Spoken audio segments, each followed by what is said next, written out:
आज इस वीडियो में हम class 10 science chapter number 1 chemical reactions and equation के क्वेश्चन नंबर 9 to 11 डिस्कस करेंगे, जो कि हमें पेज नंबर 15 के ऊपर दे रखे हैं। Radhe Radhe everyone, this is Tantra. Welcome to the channel काना ग्रोथ पॉइंट। इस चैनल पर हम क्लास 10 साइंस के फुल एग्जाम प्रेपरेशन करवाएंगे according to Himachal Pradesh board of school education Dharamshala. और जिन भी बोर्ड में एनसीईआरटी की बुक फॉलो की जाती है उन सभी के लिए चैनल की वीडियो जो है वो यूजफुल रहने वाली है। So let's start. हम स्टार्ट करते हैं क्वेश्चन नंबर 9, जो कि हमें पेज नंबर 15 के ऊपर दे रखा है। हमें क्वेश्चन नंबर 9 में बोला है what does mean by exothermic and endothermic reaction. ठीक है, एक्सोथर्मिक एंड एंडोथर्मिक रिएक्शन का मीनिंग क्या होता है, क्लियर। देन हमें पूछा है गिव एग्जांपल्स। ठीक है, हमें एग्जांपल्स भी बताने हैं, क्लियर। सो फर्स्ट हम स्टार्ट करते हैं exothermic reaction. It is a chemical reaction in which heat energy is given out. ठीक है, ऐसी केमिकल रिएक्शन जिसमें हीट एनर्जी जो है वो रिलीज होती है, ऐसी रिएक्शन को क्या बोला जाता है, एक्सोथर्मिक रिएक्शन बोला जाता है, clear. So this is the exothermic reaction. तो एग्जांपल देखते हैं। This is NaOH plus HCl, sodium hydroxide plus hydrochloric acid.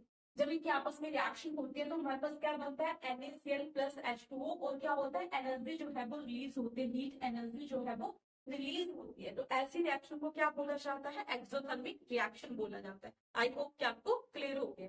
ठीक है, तो यहाँ पर हम क्या कर सकते हैं, जैसे इसको ब्रेक करेंगे हो जाएंगे Na पॉजिटिव OH नेगेटिव, यहाँ से ब्रेक करेंगे H पॉजिटिव Cl नेगेटिव। ठीक है, सो Na पॉजिटिव जो है वो Cl नेगेटिव के साथ कंबाइन कर जाएगा, यहाँ पे क्या बन जाएगा NaCl। और OH नेगेटिव जो है वो H पॉजिटिव के साथ कंबाइन करेगा, तो यहाँ पर क्या होगा, H2O की फॉर्मेशन होगी। एंड प्लस इस रिएक्शन में क्या होगा, हीट जो है वो रिलीज होगी, हीट जो है वो निकलेगी। तो ऐसी रिएक्शन को हम क्या बोलते हैं, एक्सोथर्मिक रिएक्शन, क्लियर। नेक्स्ट हम देखते हैं, नेक्स्ट है एंडोथर्मिक रिएक्शन। ठीक है, एंडोथर्मिक रिएक्शन क्या होती है, just opposite to exothermic reaction. ठीक है, एक्सोथर्मिक रिएक्शन में हीट जो है वो रिलीज होती है जब कोई रिएक्शन होती है। और एंडोथर्मिक रिएक्शन में क्या होता है, हीट जो है वो एब्जॉर्ब होती है जब कोई रिएक्शन होती है। तो ऐसी रिएक्शन जिसमें हीट एब्जॉर्ब हो रही है, ऐसे रिएक्शन को बोला जाता है एंडोथर्मिक रिएक्शन। ठीक है, it is a chemical reaction in which heat energy is absorb. ऐसी केमिकल रिएक्शन जिसमें हीट एनर्जी जो है वो एब्जॉर्ब हो रही है, तो ऐसी रिएक्शन को क्या बोला जाता है, एंडोथर्मिक रिएक्शन बोला जाता है। ठीक है, तो जैसे हमारे पास एग्जांपल है नाइट्रोजन प्लस ऑक्सीजन। तो नाइट्रोजन और ऑक्सीजन मिलकर क्या बनाएंगे, नाइट्रोजन ऑक्साइड। ठीक है, लेकिन किसकी प्रेजेंस में, जब इसको हीट किया जाएगा। ठीक है, सो यहाँ पर क्या हुआ, हीट एनर्जी जो है वो एब्जॉर्ब हुई है। ठीक है, जब रिएक्शन में प्रोडक्ट साइड हम प्लस हीट एनर्जी लिखते हैं, मींस की हीट एनर्जी रिलीज हुई है। और जब हम प्रोडक्ट साइड जो है वो माइनस हीट एनर्जी लिखते हैं, इसका मतलब क्या हुआ कि हीट एनर्जी जो है वो एब्जॉर्ब हुई है, clear. So this is all about exothermic reaction and endothermic reaction. I hope कि आपको ये क्वेश्चन अच्छे से क्लियर हो गया। अब हम डिस्कस करते हैं क्वेश्चन नंबर 10। क्वेश्चन नंबर 10 में हमें क्या बोला है, why is respiration considered an exothermic reaction, explain. हम रेस्पिरेशन को एक्सोथर्मिक रिएक्शन क्यों मानते हैं, एक्सप्लेन करिए। बहुत इंपॉर्टेंट क्वेश्चन है, प्रीवियस ईयर में एग्जाम में पूछा गया है।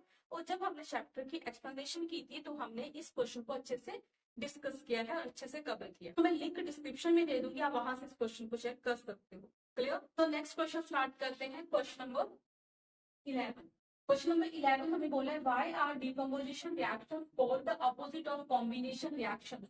डीकम्पोजिशन रिएक्शन को कॉम्बिनेशन रिएक्शन का अपोजिट क्यों बोला जाता है, और हमें डीकम्पोजिशन रिएक्शन की केमिकल इक्वेशन भी बतानी। ठीक है, जब हमने टाइप्स ऑफ रिएक्शन डिस्कस किया था तो ये टॉपिक भी हमने अच्छे से डिस्कस कर लिया था कि कॉम्बिनेशन रिएक्शन क्या होते हैं और डीकम्पोजिशन रिएक्शन क्या होते हैं। ठीक है, कॉम्बिनेशन रिएक्शन क्या होता है, इसमें दो या दो से ज्यादा सब्सटेंस जो है वो कंबाइन करते हैं।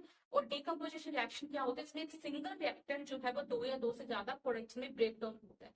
ठीक है, तो दोनों ही क्या एक दूसरे के अपोजिट है, इसलिए इन रिएक्शन को क्या बोला जाता है, एक दूसरे के अपोजिट रिएक्शन बोला जाता है। ठीक है, तो इसीलिए डिकम्पोजिशन रिएक्शन को अपोजिट बोला जाता है कॉम्बिनेशन रिएक्शन की, क्लियर। सो डिस्कस कर लेते हैं।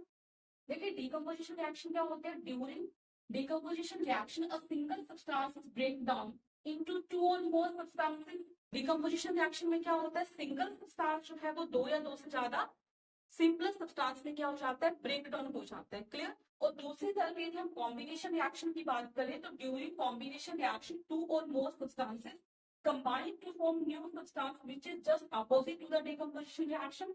और कॉम्बिनेशन रिएक्शन में क्या होता है, दो या दो से ज्यादा सब्सटेंसेस जो है वो नए सब्सटेंस में क्या हो जाते हैं, कन्वर्ट हो जाते हैं। ठीक है, दो या दो से ज्यादा सब्सटेंसेस मिलकर क्या बना देते हैं, एक नया सब्सटेंस बना देते हैं जो कि जस्ट अपोजिट है डिकम्पोजिशन रिएक्शन की। इसलिए हम डिकम्पोजिशन रिएक्शन को कॉम्बिनेशन रिएक्शन का अपोजिट बोलते हैं, उल्टा बोलते हैं। क्लियर? अब हम एग्जांपल डिस्कस करते हैं डिकम्पोजिशन रिएक्शन के। जैसे हमारे पास है कैल्शियम कार्बोनेट, ठीक है, तो ये क्या है, सिंगल रिएक्टेंट है। जब हम इसको हीट करेंगे तो ये किसमें कन्वर्ट हो जाएगा, कैल्शियम ऑक्साइड में, कार्बन डाइऑक्साइड में, जो भी क्या है दो प्रोडक्ट है, तो ये क्या है डिकम्पोजिशन रिएक्शन। दूसरा एग्जांपल देखें, this is the ferrous sulphate, ये क्या है फेरस सल्फेट है।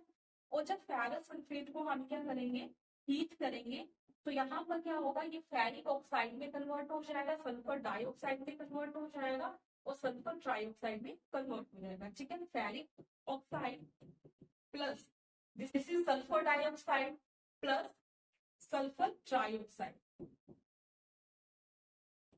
Sulphur trioxide.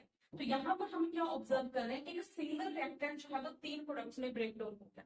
ठीक है, तो ऐसे रिएक्शन को क्या बोला जाता है, डिकम्पोजिशन रिएक्शन। तो आई होप कि आपको क्वेश्चन नंबर 9 to 11 जो है वो अच्छे से समझ आ गया। क्वेश्चन नंबर 10 जो है ऑलरेडी हम कवर कर चुके हैं इस क्वेश्चन को, तो मैं लिंक दे दूंगी डिस्क्रिप्शन में, तो आप वहां से चेक कर। आई होप आपको ये वीडियो पसंद आए है। यदि आपको ये वीडियो पसंद आए है तो लाइक करिए, शेयर करिए, कमेंट करिए एंड क्लास 10 साइंस की फुल एग्जाम प्रिपरेशन के लिए according to Himachal Pradesh board channel को सब्सक्राइब करिए।